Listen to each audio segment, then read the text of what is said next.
Kita beri tepuk tangan yang meriah kepada mereka. Alamak. Kami minta kesediaan. Kamai kamu mudah you.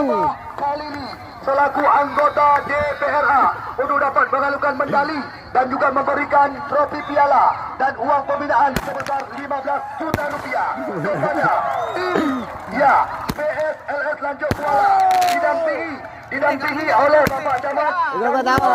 Kita kau tahu you. Kabupaten Biren, Tunku Apriyadi Sureng. Dah mayuk dah. Ini untuk orang dah. Habis.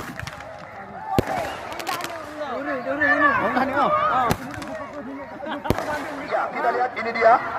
Ya, sang juara yang pertama di event turnamen ini ya jatuh kepada PSLS Lanjut Kecamatan Kuala.